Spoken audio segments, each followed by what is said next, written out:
Isang mapagpalang umaga sa ating lahat, mga kapatid ko kay Kristo, mula sa The Solid Rock Morning Devotion. Isang kagalakan na muli tayo ay makapagbulay-bulay sa salita ng Panginoon sa umagang ito. Mga ilang minutong pagbubulay-bulay ng mga salita ng Panginoon upang papurihan at sambahin ang ating Panginoong Hesukristo.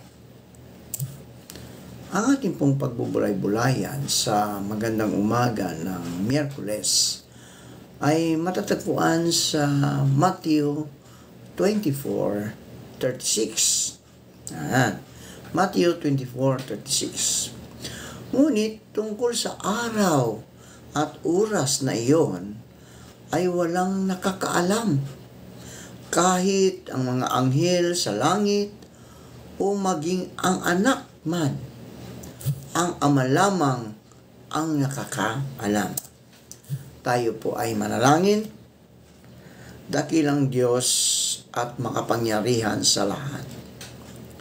Muli, O Diyos, naririto ang iyong mga anak upang ikaw, O Diyos, ay sambahin sa magandang umaga na iyong ibinigay sa amin. Salamat, Panginoon, sa isang gabing nagdaan na kami ay iyong binigyan ng kapahingahan. Binigyan mo kami ng magandang pagtulog. Iniingatan mo kami, O Diyos, upang ang aming mga katawan ay makapagpahinga para ma-recharge sa isang araw na trabaho, Panginoon. At ngayon ay patuloy kaming marap sa hamon ng buhay dito sa mundong aming ginagalawan. At dalangin ko, O Diyos, na kami po ingatan mo sa aming mga gagawin, sa aming mga trabaho. Ingatan mo, O Diyos, ang mga anak mo, lalong-lalo na yung mga naghahanap buhay sa lansangan, yung mga naglilinis ng kalsada, Panginoon, yung mga traffic enforcer. Panginoon, ingatan mo sila sa init, Panginoon. Ikaw, Diyos, ang siyang magbigay sa kanila ng pandong, Panginoon, upang sila, O Diyos, ay malamigan at hindi mapahamak ang kanilang mga katawang lupa sa sobrang init ngayong panahon ito, Panginoon. Gayon din po, O Diyos, dalangin ko ang mga kaibigan naming mga sundalo. Sila po ang nagbabantay sa aming bansa upang kami, O Diyos, ay makatulog ng mahimbing na walang mga kaguluhan na mangyayari sa aming bayan. Gayon din po, O Diyos, ingatan mo din ang iyong mga anak na mga mangingisda, na sila ay patuloy na nangisda upang may maikain, maihanda sa pagkainan ang iyong mga anak. Gayon din po ang mga magsasaka. Sila po, O Diyos, ay nagtatanim ng mga palay, gulay, prutas at iba pa upang may maihandang pagkain sa hapag ng iyong mga anak, Panginoon. Dalangin ko, O Diyos, ang mga anak mong patuloy na nagbibigay sa iyo ng papuri, lalong-lalo na sila ingatan mo. Bigyan mo sila ng kalakasan, Panginoon. Dalangin ko, O Diyos, ang mga anak mong ngayon pa lamang ay umuwi sa kanilang mga tahanan mula sa kanilang magdamag na trabaho, Panginoon. Ingatan mo sila sa kanilang pag-uwi, O Diyos. Lalong-lalo na kung sila ay nagdadrive ng motor, Panginoon, motorcycle. Lord, ang lahat ng ito ay patuloy namin inilalapit sa inyo. Dahil ikaw ang Diyos namin na nagligtas sa amin doon sa krus ng Kalbaryo. Maraming salamat po, Panginoon, dahil mahal mo kami. Kaya salamat sa katugunan sa aming mga panalangin. Kayo din po, O Diyos, patuloy kong itinataas sa inyo ang aming mga kaibigan na naghahanap ng trabaho. Ito man ay lokal o abroad. Naway makasumpong sila ng magandang trabaho sa tulong ng banal na Espiritu upang sila, O Diyos, ay magkaroon ng hanap buhay. Salamat, Panginoon, sa mga katugunan sa aming mga panalangin. Amen at amen. Time is running. Spend your time on things that will make you happy. Yun po ang ating pamagat ngayong umaga. Time is running. Spend your time on things that will make you happy. Ayan. Ang bilis talaga ng oras, mga kaibigan. Parang noong nakaraan lamang, masaya tayong nagkakasama-sama.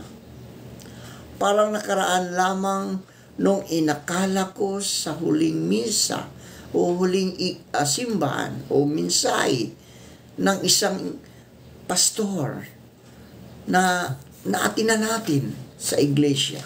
Kasi Miyerkules na ngayon, no? Nung linggo, ay nagsimba tayo. So, ang bilis ng panahon, no?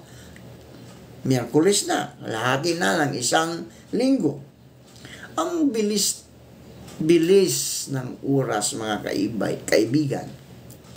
Sa sobrang bilis, hindi ko na inakala na mag-anim o ilang buwan na ba ngayon? Mula December, January, February, March, April, May. Mag-anim na buwan na pala.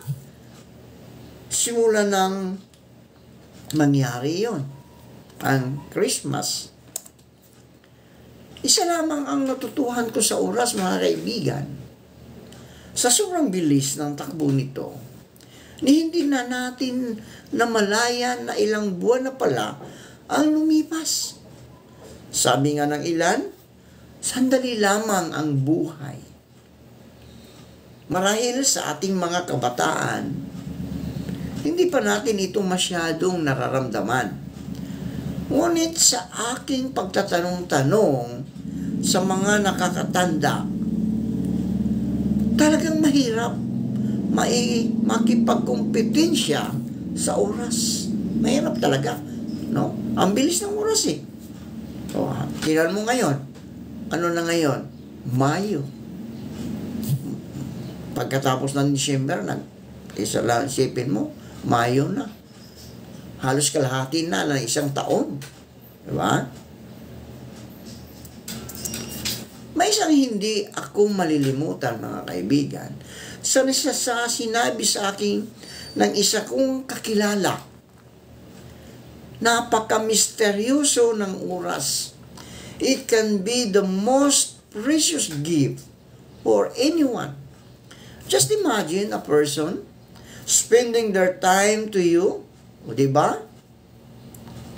Napakasarap sa pakiramdam na may nagbibigay at naglalaan ng oras sa iyo, kaibigan. Ngunit oras din ang nagiging dahilan ng hindi pagkakaintindihan ng ilan. Maraming memorabilia o namumblema, no? Maraming namumblema sa oras, hindi alam kung saan nga ba gagamitin ang oras na ito. So, dinami-rami ng mga priorities, hindi na alam kung ano ang uunahin.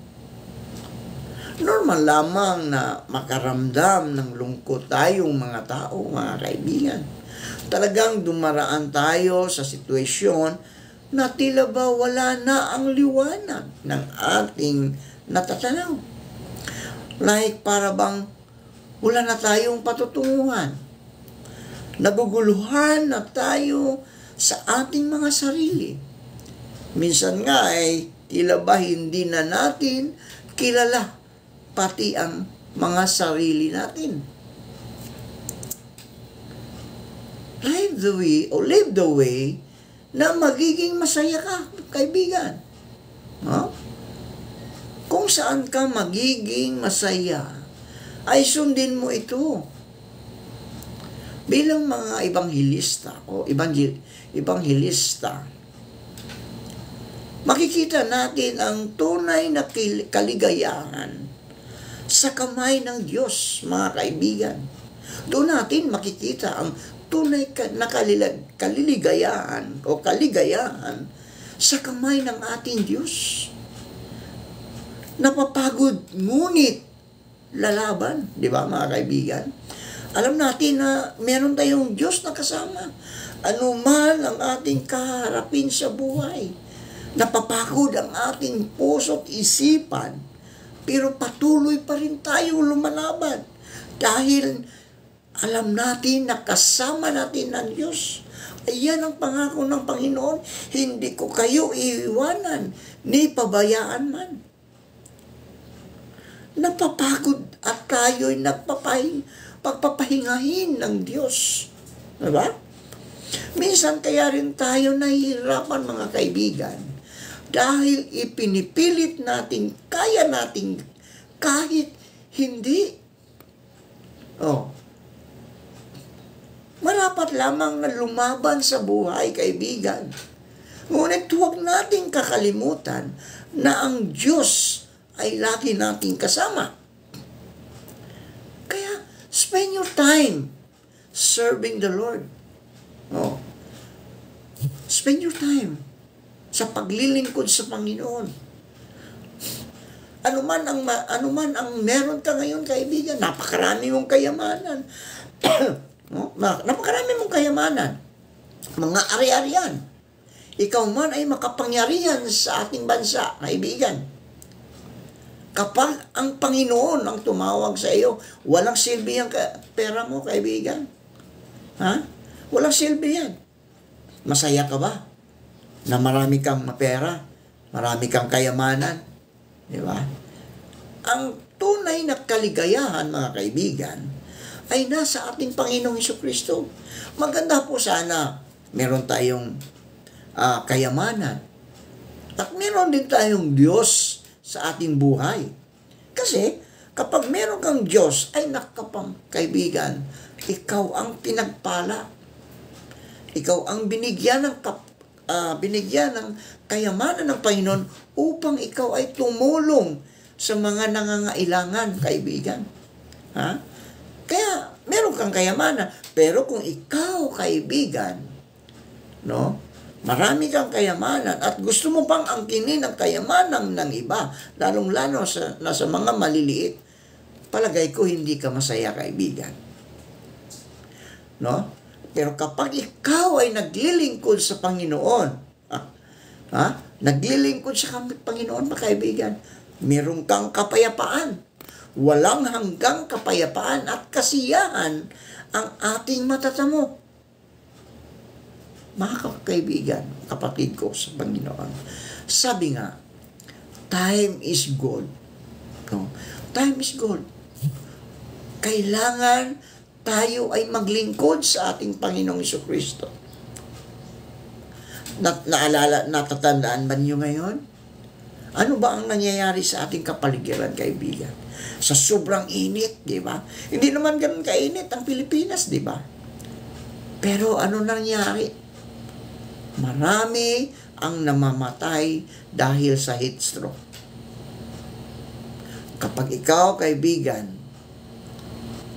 ano man ang kayamanan mo, hindi yan nakakaligtas sa iyong buhay. Hindi yan nakakaliligtas. Kaya nga, time is gold. Ako sa iyo, paglingkuran mo ang iyong Diyos na siyang nagligtas sa iyo doon sa krus ng Kalbaryo. Mag-serve ka. Hindi naman ibig sabihin na magpastor ka, magpare ka. Ibig sabihin, ibuhos mo ang iyong buhay sa pagmamahal sa kapwa. Paglilingkod sa kapwa. Pagpapatawad sa mga nagkakasala sa inyo. Kung meron mang nagkakasala, patawarin mo sila. Yun ang napakagandang ibigay mo sa Panginoon. Ang pagpapatawad, ang pagmamahal. Dahil ito po ay na ikasisiya ng ating Panginoong Jesucristo. Dahil ang Diyos, ang siyang unang nagmahal sa atin. Kaya tayong mga kaibigan, mga anak niya, dapat din tayong magmahal sa ating kapwa. No? The time is gold. No, ay lagi tayong maging masaya, kaibigan. Lagi tayong masaya. Ipagpapanalangin natin ang isa't isa. Manalangin tayo.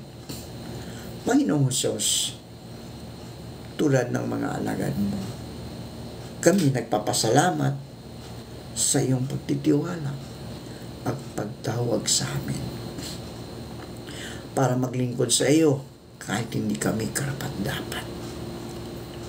Totoo nga po, Panginoon, na ang oras ay napakahalaga. Habang kami ay may lakas pa, may kayang makapagsalita tungkol sa mabuting balita, samahan mo kami, O Diyos, upang kami ay makasunod sa iyong kalooban. Upang kami, Panginoon, ay magtitiwala, magpapatawad, magmahal sa aming kapwa. Upang kami, Panginoon, ay makasunod sa iyong kalooban. Makakaasa po kayo na hindi po namin sasayangin ang magandang pagkakataon na ibinigay mo sa amin, Panginoon.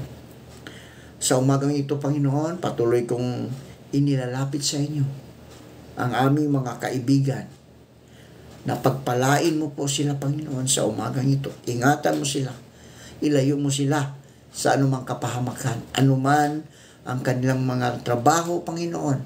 Samahan mo sila, ibigay mo sa kanila ang kalakasan at pag-iingat sa kanilang mga buhay. Pagpalain ka nawa ng Panginoon at ingatan ka. Paliwanagin nawa ng Panginoon ang kanyang mukha sa iyo at mahabag sa iyo. Ilingap nawa ng Panginoon ang kanyang mukha sa iyo, kaibigan, at bigyan ka ng kapayapaan. Sa pangalan ni Jesucristo na aming Diyos at tagapagligtas. Amen at amen.